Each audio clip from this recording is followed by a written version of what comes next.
Programme मध्य मुकाबले में खुशामदीद। मैं हूं रबिया एहसन और मेरे साथ मौजूद है आमिर मतीन और रऊफ क्लास्टर। और आज के प्रोग्राम में जिन टॉपिक्स पे हम बात करने जा रहे हैं उसमें सबसे पहले इमरान खान बनी गाला मुंतकिल, गिरफ्तारी का खदशा, हुकूमत ने मुकदमात में उलझा दिया, तहरीक इंसाफ दोबारा लॉन्ग मार्च का ऐलान न कर सकी, इस्तीफों और बॉयकॉट पर इख्तलाफ, पीटीआई के अक्सर अराकीन कौमी असम्बली में वापसी के ख्वाहां, आखिर पार्टी में चल क्या रहा है, इसके ऊपर बात करेंगे। इसके अलावा बात करेंगे पंजाब में हमजा शहबाज की हुकूमत भी खतरे में, ज़िमनी इंतखाबात का ऐलान, पंजाब से शफकत महमूद, खुसरो बख्तियार ओहदों से फारिग, लोधरा में तरीन का हरीफ लीगी रहनुमा पीटीआई में शामिल, नून लीग की नए इंतखाबात की सूरत में हमजा शहबाज का ओहदा बचाने के लिए नाराज अरकान को दोबारा पार्टी में लाने की कोशिशें तेज। इसके अलावा बात करेंगे पाकिस्तान मौशी मुश्किलात का शिकार, दूसरी तरफ ब्यूरोक्रेसी मुफ्त हज के लिए तैयार, वजीर मजहबी उमूर ने अपने जाती स्टाफ का 35 रुकनी दस्ता हज के लिए तैयार कर लिया। वजीर आजम शहबाज शरीफ की किफायत शारी मुहिम को उनके अपने वज़रा ने मानने से इनकार कर दिया। इसके अलावा बात करेंगे वापडा अफसरान और मुलाजमीन गंगा नहाने लगे, 2 लाख मुलाजमीन को 45 करोड़ मुफ्त बिजली यूनिट्स का हक, एक साल में 6.5 अरब रुपए की मुफ्त बिजली इस्तेमाल कर गए, सेनेट में बड़ा इंकशाफ। क्लास साहब, starting from you, Imran Khan की सियासत किस रुख की तरफ जा रही है, क्या रुख इख्तियार कर गई है? एक तरफ उनका बनी गाला जो वापसी का सीन था वो पूरा एक कोई एडवेंचरस मूवी का सीन लग रहा था, और फिर गिरफ्तारी और कुछ हो जाएगा रात में, ये सब क्या है? वैसे दिल तो चाह रहा था जो आपने ये आखिरी 2 खबरें पढ़ी है ना, बाकी जैसे आमिर साहब कभी कभी कहते होते हैं ना कि वही सियासत तो वही खान तो वही शरीफ तो वही जरदारी, लोग भी तंग आ जाते होंगे। दिल तो बड़ा कर रहा था। असल खबरें जो हैं आज ना हमारे शो में अगर कोई हो सकती हैं और लोगों को वेट करनी चाहिए, वो आखिरी 2 जो आपने पढ़ी हैं कि एक तरफ वो कहते हैं पल्लनी दहलाते कर दी फिर मेला मेला, कि इतना बड़ा हमारे पास टक्का नहीं है, पैसे नहीं है, और मौलाना साहब ने जो हमारे वज़ीर मजहबी अमूर है इतना बड़ा दस्ता उन्होंने तैयार किया है, फ्री हज करने के लिए साथ लेकर जा रहे हैं, सऊदी अरबिया हज करेंगे। हालांकि हज के हवाले से इस्लाम का बड़ा क्लियर एक व्यू है, वही करे जो उसकी वो रखता हो, उसकी जी, और जिसकी कैपेसिटी हो। तो हुकूमत ये पाकिस्तान के उस पर खर्चे पे या लोगों पे आप वो बर्डन डाल, बड़ी स्टोरी है, अगर उनका नाम है कासिम अब्बासी साहब, उन्होंने बड़ी अच्छी स्टोरी की है, उस पर करेंगे। दूसरा जो वो हमारे इमरान मकराना साहब लाए हैं स्टोरी, और जो इमरान हमेशा बड़ी अच्छी खबरें लाते हैं सेनेट से, कि कितने 6 अरब रुपए की बिजली फ्री जो है वापडा वालों को मिल रही है और सारी हमारी जेबों से जा रही है यूनिट की, उस पर बात करेंगे। दिल मेरा बड़ा था लेकिन क्या करें, ये सियासी खबरें बड़ी अहम है, उनके आखिर पे आएंगे। 2-3 चीज़ें मेरा ख्याल इमरान खान साहब जो है ना, जो बड़ा बिग टेस्ट है इनकी, उसका सगेस्टी का कहें, इनकी स्टेट्समैनशिप का कहें, या मैच्योरिटी, थोड़ा अगर सख्त लफ्ज़ हो जाएगा 70 साल के उम्र में बंदे को आप क्या कहें जी, आपको मैच्योरिटी का मुजाहरा करना चाहिए, अगरचे लड़ने का प्रोसेस हमेशा जारी रहता है। बड़ा टेस्ट जो है ना उनका, वो 2 हैं जो मुझे समझ आ रहे हैं। एक तो वो जो मोमेंटम उन्होंने क्रिएट किया था अपने लॉन्ग मार्च से यहाँ से, और पेशावर जाके बैठ गए थे, जलसों से खिताब किया, लोगों को बड़ा उन्हें एक्टिवेट किया, बड़ा उनका अच्छे उनके क्राउड रहे, जलसे रहे केपी में, इसमें कोई शक नहीं। तकरीरें भी उन्होंने बड़ी अच्छी सख्त की हैं जो उन्हें करनी चाहिए थी। एक तो है, उसके बाद वापस आ गए हैं, बनी गाला आ गए हैं। जो अच्छी चीज़ हुई है इसमें मैं कहूँ कि उन्होंने चले ज़मानत करवा ली, यहाँ पे सीन नहीं हुआ। उसके बाद राना साहब जो हैं वो भी बड़ी बड़ी बातें कर रहे थे जो हम गिरफ्तार करेंगे, फिर एक नया मेरा ख्याल मसला होना था। ये बात उनको समझ आ गई कि इमरान खान साहब को अब हमने विक्टिम नहीं बनने देना, गिरफ्तार करेंगे तो इसके बाद ज़्यादा रिएक्शन आएगा, ज़्यादा वो आएंगे। पहले हुकूमत गिरा के आपने देख ली है, तो इमरान खान साहब पहले से ज़्यादा हीरो बन गए। उनकी पॉपुलैरिटी रेट जो है फरवरी में जो था बहुत, मतलब कितना होगा, 20% चलें कह लें, मतलब उनका जो आ चुकी थी, आपने दोबारा उनको ले गए 70+ तक ले गए हैं, आपके अहकाम उनकी वजह से हुआ है। अब अगला स्टेप आप लेते हैं कि नहीं जनाब, हमने रिट ऑफ द स्टेट हमने कायम करनी है और इनको गिरफ्तार करना है पर्चे केसों में, तो वो साफ ज़ाहिर है फिर एक इमरान खान साहब का एक बूस्ट मिलना था उनको। सो अगेन मुझे कहना चाहिए दोनों साइड से, खान साहब ने अच्छा किया, उन्होंने बुरी करवा ली, और हुकूमत ने अच्छा किया ज़रा कि इन्होंने भी, वो राना साहब ने 2-4 बयान ठाके शाके मार मूर के वो भी चुप करके बैठ गए। सो पिछले 2-3 दिन अगर आप देखें ज़रा, मतलब एक कंपेरेटिवली लाइट गुजरे, ये तो चलो हो गया। अपना मोमेंटम कैसे उसको बरकरार रखेंगे, ये क्वेश्चन रहेगा कि आप हुकूमत को कैसे मजबूर करेंगे, माई वे और हाई वे। तो वो हम उसको देखते हैं कि इस हफ्ते क्या उनकी स्ट्रेटजी आती है। पंजाब में उन्होंने कोशिश की है कि जो नए लोग लेकर आए, नए बंदे लेकर आए, वो उसका भी आने वाले दिनों में देखेंगे। बड़ी जो उसमें है बिग, मेरा ख्याल है सवाल है खान साहब के लिए, जहाँ पे मैं और आमिर रिकॉर्ड पे हैं। जिस दिन 11 को ये काम हुआ था, और अगर अच्छा नहीं लगता, आई टोल्ड यू सो जैसे एक होती है ना, हमने तो पहले कहा था, उस दिन भी हमने कहा था कि सियासत जो होती है लंबी रेस के घोड़े की होती है। ये डरबी, मेरे ख्याल डरबी होती है ना सर, बड़ा जो मैच होता है लंबी घोड़ के, ये कोई ना आपकी 60 मीटर रेस नहीं है ना, ये T20 है। खान साहब खेल रहे हैं इसको T20 और वो समझ के, कि बस अभी नहीं तो कभी नहीं, तो बस अभी ये चीज़ अभी हो रहा है। अच्छा, मेरा मिजाज इस तरह का, मुझे एतराफ़ करने दे, जब मैं 20s में था ना, मेरा इसी तरह का मिजाज था कि बस ये मसला अभी हल हो, ये अभी होना चाहिए। तो मेरी नईम भाई से बड़ी वो मेरी रहती होती थी कि मसला अभी हल होना चाहिए। हाँ, तो मैं ये इस तरह का 20s में सोचता था। जब 20 साल के बाद में हुआ तो मेरी ये सोच थी इस तरह की। विद द पैसे ऑफ टाइम मुझे पता चला नहीं, जो मसला पैदा हो ना, थोड़ा उस मसले को टाइम दे, वो खुद को अपने आप को भी हल करे। अगर पैदा हो गया तो खुद भी हल करे अपने आप को, कोशिश करे, हम क्यों उसके पीछे जाके उसके लग जाएं। वो ये है कि वो जो कौमी असम्बली वाला सवाल है, आपने सड़कों पर निकल कर देख लिया, आपने एजिटेशन भी कर ली, आपने सबसे लड़ कर देख लिया जिनसे लड़ सकते हैं, मुख्तदर हलकों से भी लड़ लिया। शेख साहब का बयान में सुन रहा था, उन्होंने कहा जनाब कि 3 दफ़ा मुलाकातें भी हुई थी उनकी आखिरी दिनों में, मुख्तदर हल्के अस्करी जो थे, मतलब फ़ौजी हुकाम से मुलाकातें, फिर भी कोई हल नहीं निकला। इनकी बैक सपोर्ट, इनको इस वक्त एक ही सपोर्ट है, वो है आवाम की। सवाल ये, क्या आवाम की सपोर्ट काफ़ी होती है आपको इक़्तिदार में लाने के लिए? पाकिस्तान जैसे मुल्कों में काफ़ी नहीं होती। उसमें 3-4 बड़े फैक्टर्स होते हैं जो आपको सपोर्ट करते हैं। आवाम का भी होना ज़रूर, पॉपुलर नहीं होगा तो आपको कोई उसमें जो सेगमेंट ऑफ सोसाइटी है या जो पिलर्स ऑफ सोसाइटी है सीरियस नहीं लेंगे। इमरान खान साहब के पास इस वक्त एक ही है, मुझे लतीफ़ा याद आ गया, वो कहने लगे ना कि उस पर अगले दिन कौन कौन अपने लाएंगे, अपने लिए कोई खाने पीने की चीज़ें लानी थी किसी ने, बड़ा इंतहा मशहूर सा लतीफ़ है। तो किसी ने कहा जी मैं कस्टर्ड ले आऊँगा, किसी ने कहा जनाब कि मैं फ़लाँ चीज़ ले आऊँगा, उसने कहा ये ले आऊँगा। तो उसने कहा आप क्या ले आएंगे? उसने कहा मैं उंगली ले आऊँगा खाने के लिए, मैंने उंगली इस्तेमाल करी, मेरे पास उंगली है। खान साहब के पास जो है ना इस वक्त आवाम है, बाकी इसके अलावा कोई चीज़ नहीं है। उन्हें कुछ और चीज़ें भी चाहिए खान साहब को, मसलन उन्हें GH की कुछ सपोर्ट चाहिए। ये पाकिस्तान के हक़ायक़ है, माने जान मान, उन्हीं की सपोर्ट से आए थे। पहले उंगली होती थी जी सर, पहले उंगली होती थी, पहले होती थी। खैर, फिर आपको पारा में आपको सपोर्ट चाहिए, फिर आपको सुप्रीम कोर्ट में सपोर्ट चाहिए, फिर आपको इसमें चाहिए, क्या कहते हैं, अब इस मीडिया में चाहिए। यू लाइक इट और नॉट, ये आपकी अब ट्रायंगल है या 4 एंगल है, जो भी है, ये 4 चीज़ें होती हैं तो बनता है मर्द मुजाहिद बनता है, इसे प्राइम मिनिस्टर आप बनते हैं। एक चीज़ तो है आपके पास, बाकी 3 चीज़ें नहीं है, उनसे लड़े भिड़े उनको, फिर दोबारा उनके साथ तल्लुकात भी ठीक नहीं हो रहे आपकी। मैं मीडिया से भी तल्लुकात आपको रोज़ाना बिगड़ते जा रहे हैं। आज मेरा ख्याल समा TV को उन्होंने वो किया है, उसे बॉयकॉट किया है। अच्छा, उसके बाद सारे एंकर गलत हैं, सारे ख़राब हैं, ये फलां बिक गए हैं, टोकरा टोकरी लिफाफे ट्रेंड सारे चला लिए। ऐसे सुप्रीम कोर्ट के साथ भी करके देख लिया, ऐसे उनके फ़ौज के साथ भी हो गए। अब इनके पास आखिरी जो चीज़ बनी है, वो सियाने कहते होते हैं, जब चीज़ें आपकी कहीं पे वो हो जाए ना, बंद गली में चले जाए, तो सियाने लोग ड्राइंग बोर्ड की तरफ चले जाते हैं दोबारा। वो कहते हैं ना उस पर बैक टू स्क्वायर वन, कि यार हमने काफ़ी हम चले गए, ज़रा आके देखने की कोशिश करते हैं कि चीज़ें गलत हुई हैं तो इनको ठीक कैसे करना है। जो आमिर भाई कहते हैं मिस्त्री मैकेनिक, इनके पास मैकेनिक वाला कोई बंदा नहीं है जो मैकेनिक इनको सिखाए। ज़रा मैकेनिक क्या है कि अब दोबारा हाउस में जाएँ। कोई इसमें ना एक इसको अना का जो मसले बना लिए जाते हैं ना, कि अब हम गए तो फिर ख्वाजा आसिफ खड़ा हो जाएगा, भाई कोई हया कोई शर्म, जैसे लास्ट टाइम किया था। आपने अपने पॉलिटिकल इंटरेस्ट देखने हैं, या मेरा ताना सुनना है, या ख्वाजा आसिफ के ये टांट से आपने डर जाना है। आप अगर वहाँ से आके सड़कें भी आपने देख ली, मैंने जैसे कहा, वो रिजल्ट नहीं निकले। अब आपके पास जो आखिरी ऑप्शन है आवाम के बाद, वो पार्लियामेंट है। अब वहाँ पे आपने कहा जी हम जाएंगे नहीं, इस्तीफे जो हैं उनको हम कंफर्म नहीं करेंगे। सो मेरा ख्याल खान साहब अगर पार्लियामेंट से भी अपने को फारिग करवा लेते हैं, फिर इनके लिए अपने आप को रिवाइव करना मुश्किल से मुश्किल होता जाएगा। और इनकी पार्टी के लोग जो हैं 100-150 के करीब लोग, अगर सीटें खाली हुई, वहाँ पे इलेक्शन हुए, नए लोग आ जाएंगे, इनकी कंस्टिट्यूंसी जो है वो पकड़ी जाएगी, फिर इनके बंदे जो हैं 1.5 साल बाद, अगर अगले साल अक्टूबर में इलेक्शन होते हैं, तो इनके लिए मसला हो जाएगा। इनके लोगों के लिए जिनकी सीटें हैं, जिनके डेरे हैं, जिनके अड्डे हैं, जिनमें कंस्टिट्यूंसी बनाई हुई है, तो नया MNA आएगा वो ले जाएगा। सो खान साहब को बड़ा टेस्ट जो है ना, मेरा ख्याल है वो ये है कि वो पार्लियामेंट में वापस जाते हैं या नहीं जाते। जी आमिर साहब, आप किस तरह से देख रहे हैं इमरान खान की सियासत को पर्टिकुलरली, और PTI की सियासत को जनरली स्पीकिंग? PTI की उस पर क्लास साहब ने थोड़ी सी रोशनी डाली है। असल में दोनों तरफ से बड़े मिक्स्ड सिग्नल्स आ रहे हैं। कोई ये पहले जिस तरह बड़ी ब्लैक एंड वाइट हो गई थी, एक लड़ाई चल रही थी, नज़र आ रहा था ये क्लाइमेक्स की तरफ जा रहा है। सो दोनों ने हल्का सा विड्रॉ किया, और मिक्स्ड सिग्नल्स के साथ। नून लीग के मिक्स सिग्नल्स ये हैं, एक तरफ शहबाज शरीफ साहब कह रहे हैं कि जनाब बातचीत होनी चाहिए, डायलॉग होना चाहिए, मफाहमत की बात कर रहे हैं, वो स्टेट्समैन वाला एक बड़ा रोल अदा कर रहे हैं कि जी मैं एक बहुत बड़ा लीडर आ गया जो कि डायलॉग करेगा।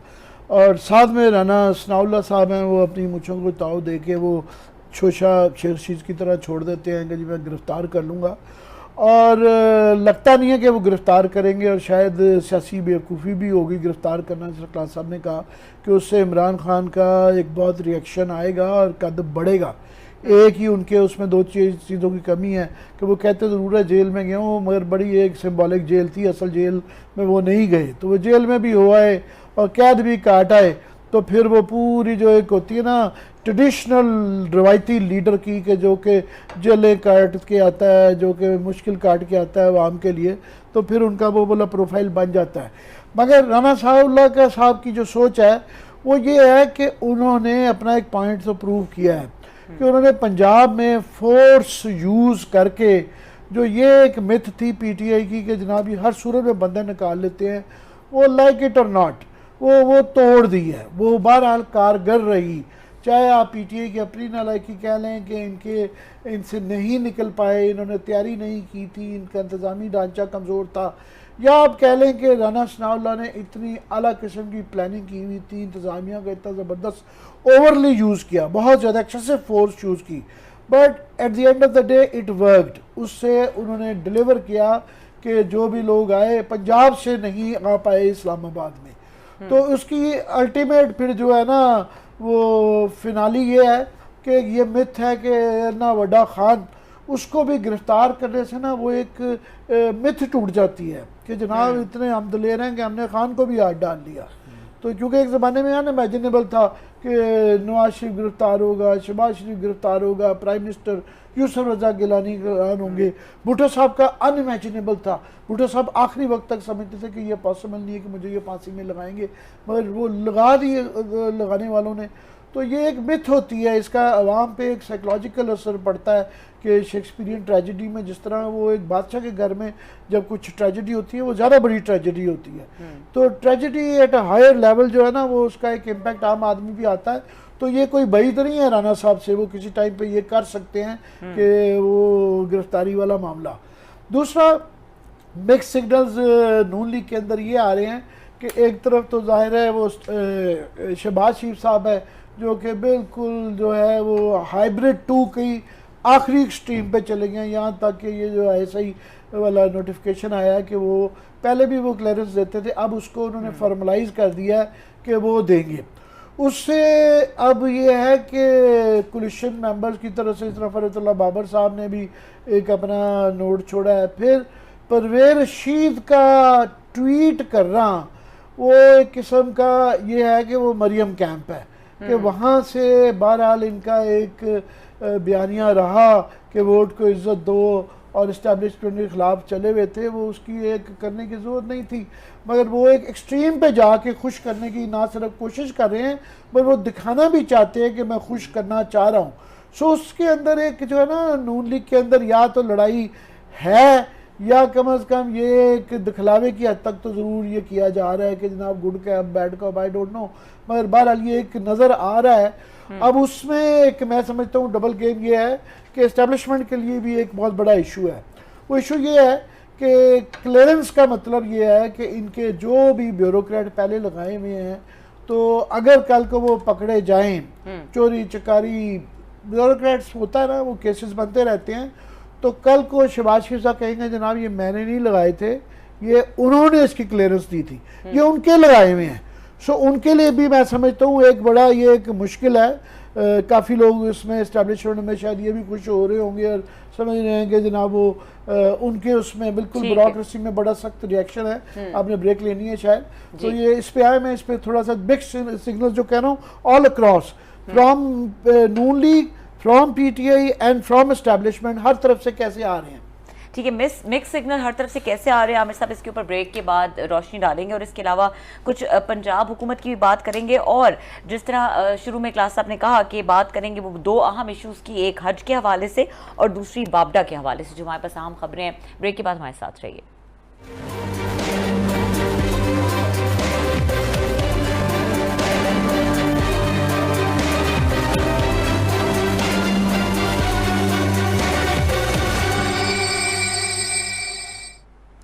Welcome back. आमिर साहब, सब तरफ से मिक्स सिग्नल्स क्या बात कर रहे थे? जी, इमरान खान की तरफ से जो चेंज ऑफ स्ट्रेटजी नज़र आती है, वो जो पहले उनको जल्दी थी और उनके यहाँ ये पहले डिस्कस हुआ था कि 22-23 को वो धरने का ऐलान करने वाले थे, अब वो मेरा ख्याल उन्होंने उसको डिले कर दिया, ओपन एंडेड छोड़ दिया है। दो रीज़न्स हैं।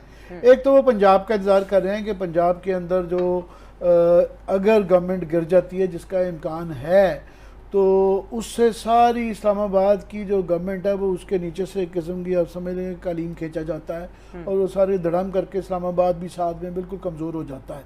दूसरा बजट, एक तो यहाँ का बजट इस्लामाबाद का कि पहले ही 60 रुपए की वो पेट्रोल की कीमत बढ़ गई है और अभी 10-12 रुपए की उन्होंने रोकी भी है, वो एहसान कर रहे हैं कि 10-12 रुपए अभी और पेट्रोल की कीमत बढ़नी है। IMF को जो तसल्ली उनकी तशफ़ी करनी है उसके लिए 12 प्लस ये है कि ये वो रेट है जो $120 पर बैरल के ऊपर रखा गया था, वो सब्सिडी में 60 रुपये बढ़ाने पड़े हैं। जो बैनुल-अक़वामी खबरें आ रही हैं बहुत ही ख़तरनाक आ रही हैं कि ये $120 से वो कह रहे हैं 150 और $175 पर बैरल पे भी पेट्रोल जा सकता है, जिसका मतलब है कि अगर आपने ये लोगों को सब्सिडाइज़ नहीं करना, लोगों को रियायत नहीं देनी है, तो फिर ये आपको 100 रुपये और भी बढ़ाने पड़ सकते हैं। अगर आप इमेजिन करें कि इस वक्त 60 रुपये पे लोगों की चीखें निकल गई हैं, ये 10-20 क्या 100 रुपये और बढ़ाने की बात हो जाए। साथ में कह रहे हैं कि जनाब बिजली के नर्ख भी बढ़ने जा रहे हैं, लोड शेडिंग भी चल रही है, आटा और घर के अशिया का तेल, ख़ास तौर पे खुर्दनी तेल जो है उसकी कीमत बहुत ज़्यादा ऊपर चल गई है। तो ये वो बिल्कुल और राइप मोमेंट हो जाएगा। तो इमरान खान साहब के लिए उस वक्त अगर धरने या जुलूस का ऐलान करेंगे तो ये फैक्टर्स मिक्सड इन हो जाते हैं, तो वो इस चीज़ का कर रहे हैं। प्लस पंजाब का बजट जो है उसके अंदर नंबर्स पूरे करना जो है, बजट करवाने के लिए उनको फौरी तौर पे ये चाहिए। ये एक्सपेक्ट कर रहे हैं PTI वाले कि इलेक्शन कमीशन ने इनके जो 5 बंदों का जो कोटा के थे उनको रिजेक्ट कर दिया कि यह अदालत से आए। उधर से नून लीग वाले भी जोर लगा रहे हैं कि 5 बंदे नून लीग के टूट के PTI की तरफ गए हुए थे, तो एक ने तो रिज़ाइन कर दिया, अभी 4 बचे हुए हैं। सो वहाँ 2-3-4 नंबर्स की गेम का है, जो भी वहाँ से जीत जाए। तो ये अब चाह रहे हैं कि जनाब ये पहले कोशिश कर लेते हैं, एक तो पंजाब की गवर्नमेंट कराने की, और दूसरा in the mean time budget Punjab का और यहाँ का आने दें, उससे लोगों के अंदर एक और तकलीफ़ आएगी तो उससे शायद ज़्यादा आसानी निकल आए। तो थोड़ा सा आप कह लें कि विड्रॉ किया है, तो देखते हैं उसका क्या रिजल्ट निकलता है। ठीक है, एक स्टेप पीछे की तरफ गए हैं, ये कह रहे हैं आमिर साहब। क्लास साहब, अगर बात करें ये जो हज के हवाले से जो आप कहते हैं बड़ी इंपॉर्टेंट स्टोरी है, और एक तरफ बहुत मुश्किल हालात हैं, दूसरी तरफ इस वक्त सबकी नज़रें इस चीज़ के ऊपर है कि कोई ऐसे स्टेप्स लिए जाएं, इससे लोगों की तशफ़ी हो, लोगों को लगे कि हुकूमत और लोग एक ही तरह के मसाइल फेस कर रहे हैं। लेकिन जब इस तरह की चीज़ें सामने आती हैं तो बहुत अजीब सा लगता है।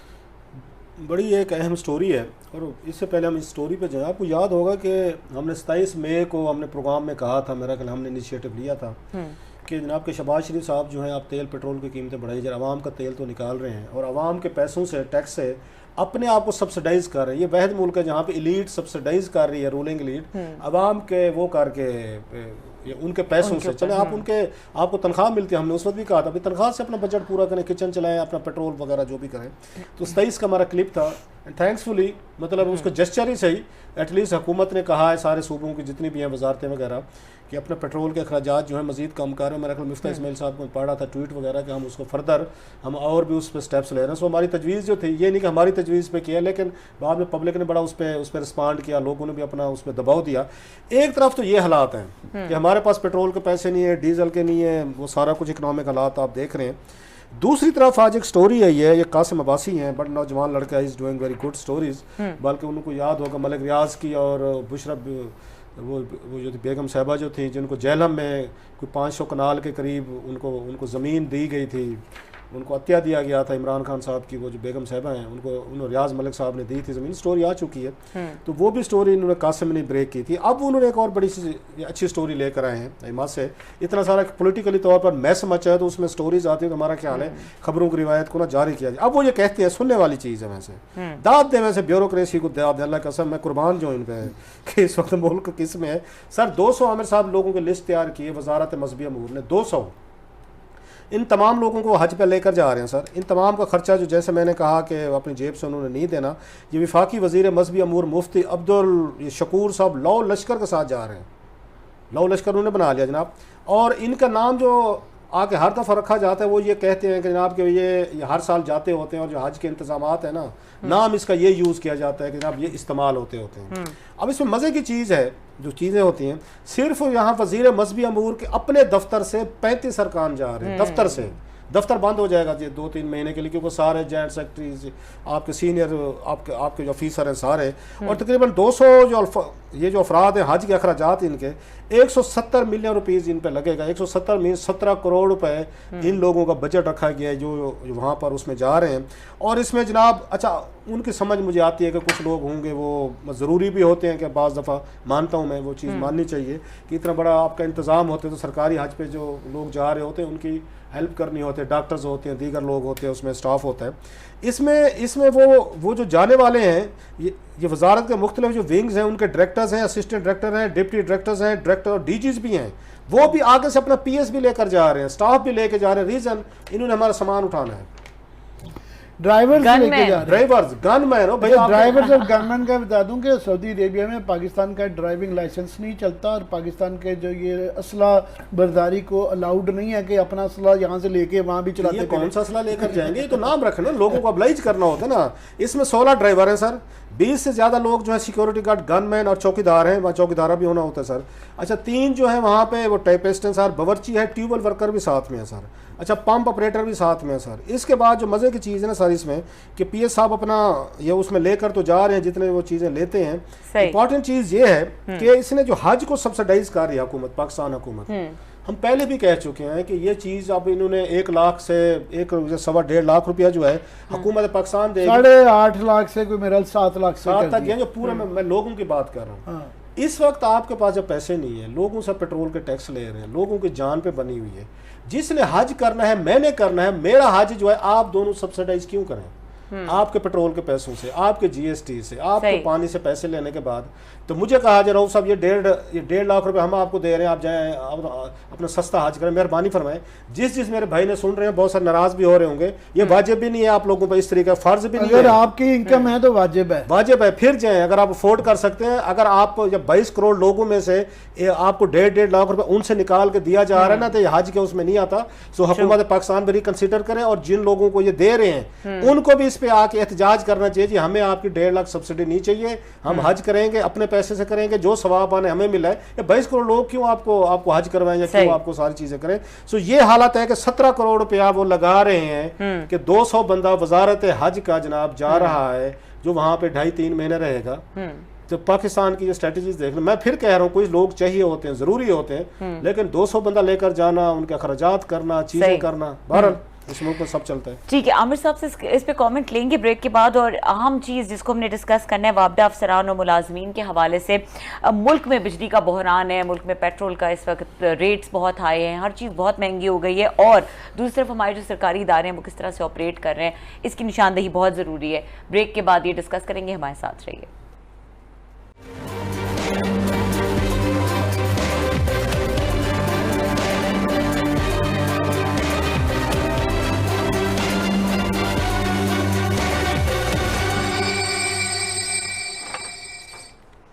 Welcome back. क्लास ऑफ वापडा मुलाजमीन के हवाले से भी, वापडा अफसरान और मुलाजमीन के हवाले से भी बड़ी इंटरेस्टिंग स्टोरी है, और कुछ इसी किस्म की है। इंटरेस्टिंग तो है, लेकिन मेरे लिए बड़ी मुश्किल स्टोरी है।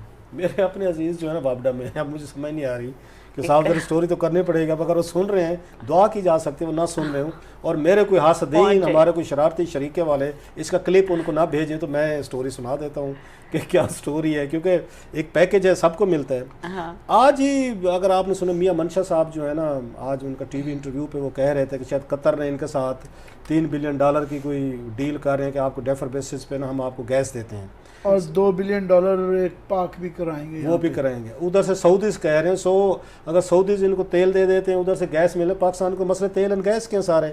अगर मैं तो हमेशा कहता रहा हूँ, जो पहले दिन से डॉलर को कुछ भी कहें, गलत या सही था, डॉलर को आप कंट्रोल रखेंगे तो महंगाई कंट्रोल होगी। ये डन डील है। जैसे आमिर भाई ने अभी कहा 170 पे चला गया, अगर आपका पेट्रोल या आपका बैरल पर बैरल चलेगा तो आपने तो कन्वर्जन करनी होती है होती है उसकी डॉलर की लोकल करेंसी में। अगर डॉलर आपका 200 होगा तो 170 पे जाएगा, तो आपका पेट्रोल तो 500 रुपये पे जाएगा। सो डॉलर को कंट्रोल करना ज़रूरी है। जो बिल हम दे रहे हैं, क्योंकि मेरा तो $20 बिलियन जो है आपके सिर्फ ऑयल में आ रहे हैं, ये तेल इंपोर्ट हो रहे हैं, अभी गैस भी आना शुरू हो गया। $22 बिलियन पे इस दफा जा रहा है, पहले 18 बिलियन होता था, 20 का हो गया, 22 तक जा रहा है। 22 तक जाएगा। अच्छा, लोग भी तैयार नहीं है कि लोग भी जरा पेट्रोलियम प्रोडक्ट्स का जो बिल है, ये सिर्फ पेट्रोलियम के कारण। सो अगर वहाँ से हमें रिलीफ मिलता है $5-10 अरब डॉलर का अगर मिलता है, तो इससे हमारा डॉलर बड़ी हद तक वो हो सकता है। बहरहाल देखते हैं कि इनसे रिलीफ क्या मिलता है। साथ में जो स्टोरी बड़ी अहम है, जब लोग ये पिट रहे हैं इस वक्त कि भाई साहब मैं अपनी तनख्वाह से लेता हूँ जी, पेट्रोल लेता हूँ, ग्रॉसरी करता हूँ, सारी चीज़ें करता हूँ, फेयर इनफ, वो ये कह रहे हैं जिस पे अच्छा वो जो है बेचारे उनकी भी अपनी एक साइड है तो स्टोरी। 2-4 मुझे आज ब्यूरोक्रेट्स ने भेजे भी हैं कि हमारे पीछे तो पड़ गए आप,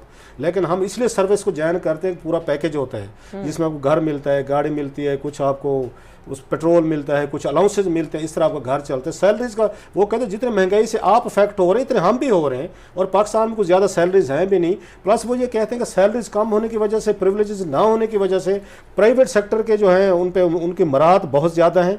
लोग जो हैं वो सरकारी सेक्टर को ज्वाइन ही नहीं करते। नौजवान कहते हैं मैंने क्या करना है, मैंने यहाँ भूखा मरने जाके। सो उनकी अपनी साइड ऑफ द स्टोरी है कि सारे आप हमारे पीछे पड़ गए हैं कि बिजली कम करें, इनकी गैस कम करें, इनके अलाउंसेस कम करें, गाड़ियाँ लें, फलां करें, ये करें, सारी चीज़ें। वो खैर एक अलग तनख्वाहों का मसले हैं। अब जो उसके वापडा का बड़ा पुराना मसला है, वापडा के जो यूनिट्स हैं, मैं तो पढ़ के बड़ा it's shocking for me. Imran Makran again very good reporter, ये उनकी आज रिपोर्ट लेके आए सेनेट में। अब वो ये बता रहे हैं आमिर साल एक साल में 6.5 बिलियन रुपीस के 41 करोड़ बिजली के जो यूनिट है, 41 करोड़ बिजली के यूनिट जो कास्ट उनकी बनी है 6.5 अरब रुपए, ये आपने उनको मुफ्त दिए वापडा वालों को। अच्छा, ये मुफ्त नहीं होती, ये जो हमारे पास कैपेसिटी चार्जेस जिनको कहते हैं सर्कुलर डेट, ये मुफ्त नहीं होती बिजली, उनको मुफ्त मिल रही है, लेकिन बिजली तो आ रही है ना सिस्टम में, अब खरीद रहे हैं ना उनसे आईपीपी से, उसकी फिर आपको पेमेंट जो है वो हमारे बिलों में डाली जाती है। कभी कभी एडजस्टमेंट हो जाती है ना, आपका बिल 30,000 से 50 हो गया, 50 से 80 हो गया है, वो पैसे रिकवरीज हो रही है, सर्कुलर डेट के हैं, वो पेमेंट हम आम लोग कर रहे होते हैं, उसके अगेंस्ट वो कहते हैं आपको सर्विसेज दे रहे हैं वापडा वाले, तनख्वाहें काट रहे हैं, काम में वटेवर। अब ये बड़ी उसमें चीज़ है, वापडा के जो हाजिर और सर्विस रिटायर्ड हैं, तकरीबन 2 लाख मुलाजमीन को 45 करोड़ की बिजली, सॉरी 45 करोड़ मुफ्त बिजली यूनिट्स फ्री हैं। 2 लाख लोग हैं सर, उनको 45 करोड़ यूनिट जो हैं वो उनको फ्री मिलते हैं। और तकरीबन इन्होंने जनाब एक साल में 4 अरब 77 करोड़ रुपए की बिजली इन्होंने मुफ्त इन्होंने इस्तेमाल की है। 1,26,000 मुलाजमीन है। अच्छा, 72,000 रिटायर मुलाजमीन है, उनको एक साल में 1 अरब 72 करोड़ रुपए की बिजली मुफ्त दी गई है। 2020 और 2021 में ग्रेड 22 के वापडा के हाजिर सर्विस जो है उन्होंने जनाब, उनकी भी आ रही है यहाँ पे, उन्होंने मुफ्त बिजली ली है। ग्रेड 21 के अफसर हैं, फिर ग्रेड 22 की हैं, बला बला सारी चीज़ें। ज़्यादा जो मैंने इसमें देखा है ना, सबसे ज़्यादा जो बिजली इस्तेमाल कर रहे हैं वो ग्रेड 7 के लोग जो हैं, ग्रेड 7 वाले, उन्होंने 63 करोड़ रुपए की बिजली उन्होंने एक साल में यूज़ की। ये 2020 और 2021 के आपको फिगर दे रहा हूँ। ऐसे वापडा, डिस्कोज, उनके रिटायर मुलाजमीन है, उनको बिजली के यूनिट्स वगैरह मिलते रहते हैं। अब इस पर फिर वही बात है कि वो चल रहे हैं सारे, आप उस फिगर्स उसमें देख रहे हैं किसको क्या मिलता है। डिबेट फिर वही आ जाएगी कि अगर आप इनको बिजली का यूनिट्स फ्री नहीं देते तो फिर उनको सैलरीज बढ़ाएं, उनकी सैलरी बढ़ाते हैं तो उसका बजट नहीं है, उसका पैसा नहीं है। अब सरकारी मुलाजमीन के हम सुनते हैं तो वो हमारे गले फिट हो जाते हैं, जनाब आप हमारे पीछे पड़ गए सारे, तो हमने भी घर चलाने हैं, बच्चों की फीसें तो महंगाई हमारे पे भी आती है। आवाम की सुनते हैं तो वो कहते हैं जी हमारे पैसे लेकर अगर हम अपने बिलों से पेट्रोल लेते हैं, डीजल लेते हैं, हम आप बिजली गैस के बिल देते हैं तो ये क्यों नहीं देते। सो ये तो अब मैं तो इस पर कंफ्यूज हूँ, क्योंकि मैं फिर कह रहा हूँ मेरे 2-3 रिश्तेदार हैं वापडा पे, मैंने तो बड़ी बैलेंस लाइन ली है, बाकी आमिर साहब से पूछ लें। ब्लेम गेम है सर, लेकिन अब हालात इस तरह के हो गए हैं कि हर एक को किसी दूसरे का नवाला बुरा ये एक वैसे एक इसकी सेविंग ग्रेस ये है कि हमारा एक जो शाह खर्चों का एक तरीकाकार है ना कि जनाब घर में आपके पास पैसे नहीं है, मरे जी वो जी हम भी मेहमान नवाजी बड़ी अला करनी है जी, ज़्यादा खुली गड्डी वड्डा कार वड्डा खाना, तो ये अपनी औकात में आने का ना, ये डिफ़िकल्ट टाइम्स में ये है कि आपको दुनिया भर में ऐसे होता है कि जब आपके दाने कम होते हैं तो आप अपने आप को टाइटन करते हैं। तो एक मौका मिलता है ऐसे मौक़ों पे नज़र डालने का कि दाएं बाएं हमारे ब्यूरोक्रेट्स क्या कर रहे हैं, पॉलिटिशियन क्या शाह खर्चियाँ कर रहे हैं, तो ये इस पर नज़र आ रही है कि ये इसलिए नहीं है, ये ऑफ कोर्स ये करना चाहिए। प्राइम मिनिस्टर साहब को भी ये जो 5-5 घर, चीफ मिनिस्टर ने भी घर रखे हुए हैं, और ये जो ब्यूरोक्रेट्स की शाह खर्चियाँ बिल्कुल करनी चाहिए। ये सिर्फ इसलिए नहीं करनी चाहिए कि बचत हो, ये इसलिए भी करने की ज़रूरत होती है कि आप दिखाते हैं कि आप अवाम का इस वक्त जो मुश्किलात हैं उसमें उसका एहसास कर रहे हैं और उसमें शराकत कर रहे हैं। अमेरिका में जब 9/11 हुआ था तो प्रेसिडेंट बुश और जुलियानी जो मेयर था इसलिए री इलेक्ट हो गए थे। लोगों को एहसास हुआ कि इन्होंने हमारे दुख के अंदर शिरकत की है। लोग ये मुश्किल वक्त में देखते हैं कि हमारे हुक्मरान हमारा दर्द समझते हैं कि नहीं समझते। यहाँ जब एक तरफ ये हो कि आम आदमी पिसा जा रहा हो और यहाँ पे लल्ले तलल्ले चल रहे हो तो फिर ये एक तकलीफ है। वरना ये इससे ठीक है, मुफ्ती साहब का आर्गूमेंट ठीक है, जो 40 अरब रुपया टोटल हमारा गवर्नेंस का खर्चा, तो इससे तो बड़े पीनट्स बचते हैं। ये कुछ हद तक ठीक है।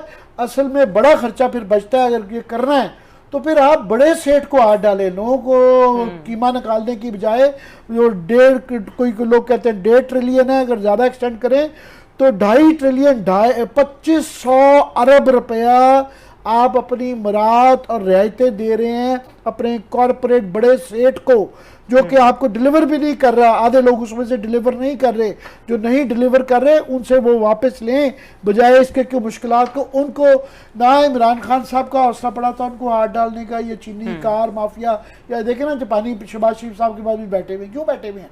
वो इसलिए बैठे हुए हैं कि जनाब आप ये ना ग्रीन कार ना लेके आइएगा, आप इलेक्ट्रिक कार की तरफ जाइएगा। ये जो हम जापानी बनाते हैं ना असेंबल्ड वाली, और वो करीब वही पॉलिसी ठीक रखें। ठीक है। तो ना कार माफिया को कोई हाथ डालता है, ना सीमेंट को, ना चीनी को। ये गरीब आदमी बचता है इस पे टैक्स। ये पहले 60 रुपए डाल दिया, ये 10 रुपए भी और डालेंगे। अगर इंटरनेशनल मार्केट में देगा ये 100 रुपए और भी डाल देंगे।